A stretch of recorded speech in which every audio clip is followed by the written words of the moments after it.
Hey y'all, welcome back to my channel. Alice, come. Well, he's crazy. He hasn't been outside much today, so he's trying to get a lot of energy out. He loves it, feels really good. So you're probably wondering from the thumbnail, what is my secret weapon this year? So it finally came. I'm so excited. So I'm gonna leave you in a little suspense. I'm gonna open the box and we can see what's inside. Obviously I know, but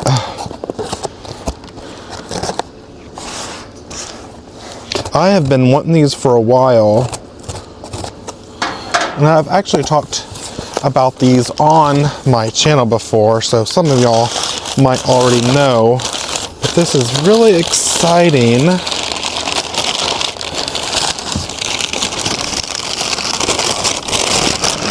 Oh, it's big. Ta-da! Wow. So this is my little bee house.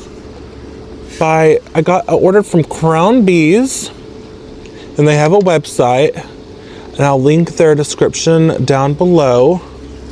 So this is what it looks like, and you put the reeds in there, and I'll show you more, but this is just kind of like a reveal, and this is where you can put the cocoons and such in there, and then when they hatch, they'll crawl out of there, they'll go pollinate, do their thing, and then they'll go back in the reeds to eat and stuff like that. I'm so excited. It smells like wood. Yeah. Okay, so let's read a little bit about it. So this was what was in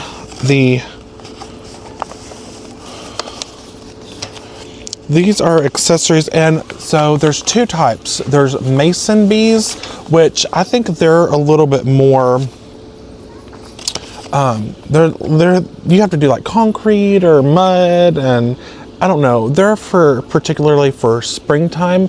I opted to get the leaf cutter bees, which I think they're going to be a lot more simple to deal with, but these comes with a couple accessories.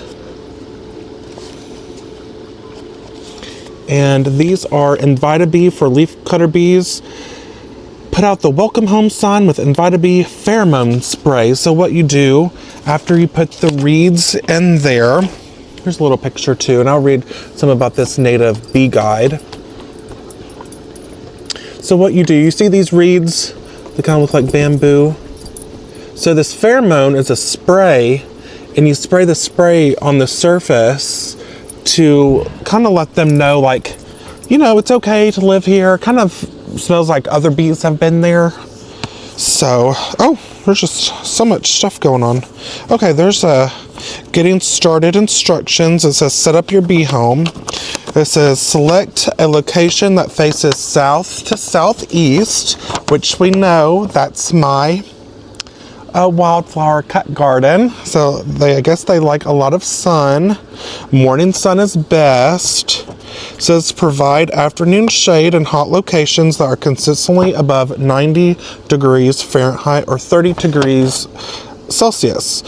Install on a sturdy wall or fence, which I have, about 5 feet above ground away from predators. So 5 feet tall, which is probably about my shoulder. Locate the house within 300 feet away from, or 300 feet of your flowers. Position your bee house away from birdhouses and bird feeders. And another thing, so I just put out my bird house up recently, and I think they're farther away, but I'm also going to put hummingbird feeders, which go down where my shed is.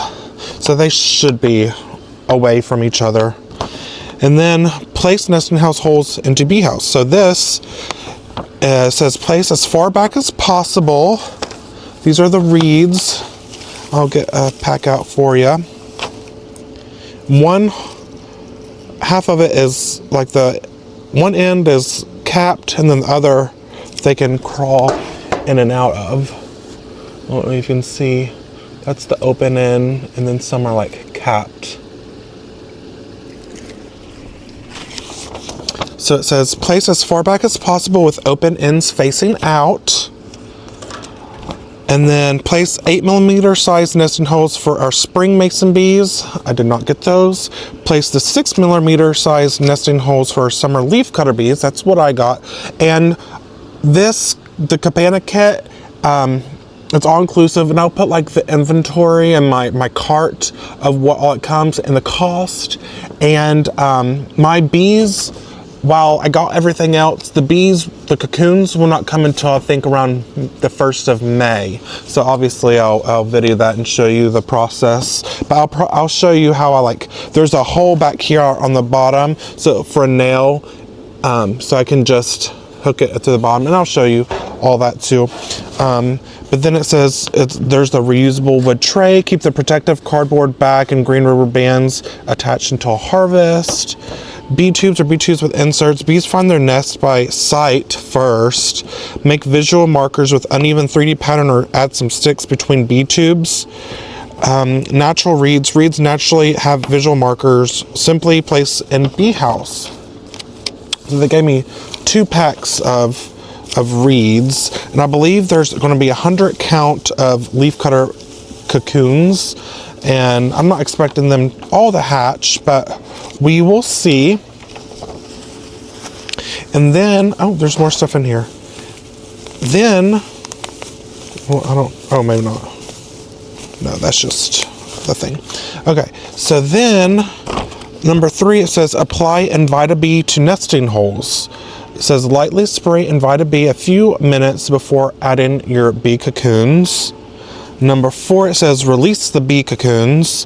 It says use bee cocoon hatchery to keep bee cocoons out of direct sunlight. Depending on weather, it can take several days for bees to emerge. It says the spring mason bees, when daytime high reaches 50 to 55 and blooms are open, nighttime freezing temps are okay. Release by mid-May. Ensure a moist clay, that's what I'm saying. Ensure a moist clay mud source. See mason mud mix under accessories. And then summer leafcutter bees. Crown bees incubates leafcutter bee cocoons so they are delivered and ready to fly. When daytime highs are consistently 75 degrees Fahrenheit or 24 degrees Celsius and blooms are open, ensure a non-fibrous leaf source like a rose, hosta, pea bean, or strawberry, which I have all that. And there's a couple pictures of what they look like. So this is probably a bad picture, but here's a leaf cutter bee, and this is a mason bee, and they kind of look like flies. And also another advantage, they don't sting, so if you're allergic, you don't have to worry. Number 5, it says remove and protect. It says after nesting is done, protect your developing bees from pests like parasitic wasp by removing and storing filled nest holes in a bee guard bag in an unheated garage or shed until time to harvest. And then number 6, it says harvest cocoons, open nesting holes and remove healthy bee cocoons, leaving pests and diseases behind. Harvest spring mason bees in the fall and summer, leafcutter bees in the spring. Learn how to harvest cocoons on our website, and they also have a YouTube channel, so I'll also link that too. And then it says sign up for Bee Mail. So for monthly tips, reminders, and detailed bee raising steps, crownbees.com/bee mail. And that's so nice. They're very they try to help you get started, instructions. They have everything that you need in this kit. So there's Humid Bee, Invita Bee Plus for mason bees, Invita Bees for the leafcutter, that's the pheromones, mason bee mud mix. Let me read that a little bit. It says if your soil is loamy, sandy, or lacks clay mud, dig an 8-inch deep wedge and add mason bee mud mix within about 25 feet of bee house. Slowly add a half cup of water to the bag and add mix to the vertical walls of dug hole and keep moist. In dry climates, sandy soil, rooftops, or balconies, use our mason bee mud box. See, I don't have to worry about all that. And then there's a bee guard bag. It says it protects from pest. Place nesting materials facing up, tightly closed. Store out of direct sunlight in an unheated garage or well-ventilated shed with outdoor temps. Machine washable. So this is not until after, I think, the season. Like the cocoons, the reeds, and stuff can go out there. So it's like a breathable bag that I want to put in my shed, which is ventilated. And And then Clean Bee is a safe alternative for bleach for treating chalk, broad, and mold. Then there's the wood trays, remove mud, pollen, debris with stiff brush, hold spray 4 to 6 inches. See, I don't have all that. And then Mason Bee cocoons, vigorously wash cocoons in cold water and pat dry, lightly spray human bee pads and cocoons on all sides. So leafcutter bees, you can just scoop out of here and put into that bag. I think the Mason bees, you have to like wash with water or something. Bird guard and bee cocoon hatchery.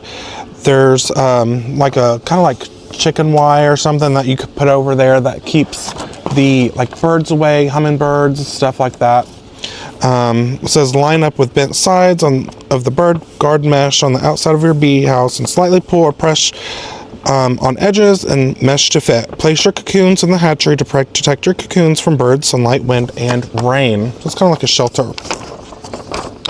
And I don't want to read too much, and I'm not probably going to open all this, but this is the Bee Guard bag, which is great. See, it keeps like all of my material in there, like the cocoons, the reeds, and then they give you this big old booklet too. It says, learn to raise gentle bees. And here's their website right here, www.crownbees.com. And it says, grow more food and flowers. It's a step-by-step guide on how to raise gentle hole nesting bees and optimize your garden potential. So last thing I'll leave you with is a little info about them, about the bees particular. So spring mason bees, they like fruits, nuts, and berries. They're named after masons for their habit of using clayey mud to build protective walls. These gentle, dark, iridescent blue bees are not shy and don't mind being watched. Among the first bees to fly in cool, wet spring weather, they're super cross pollinators that meander between plants.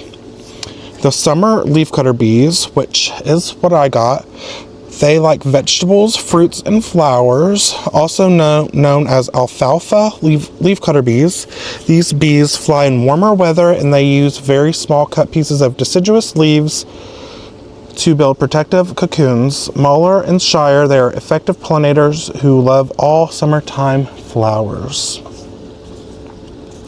So that is something to look forward to, and I'm probably not going to set this up until closer to maybe end of April, 1st of May, when the cocoons are ready. But be looking forward to that, and thank you for allowing me to steal some of your time today. Hope you learned something. Please like, comment if you want to. I want to talk to y'all, and yeah, I'll see you on the next one. Bye, y'all.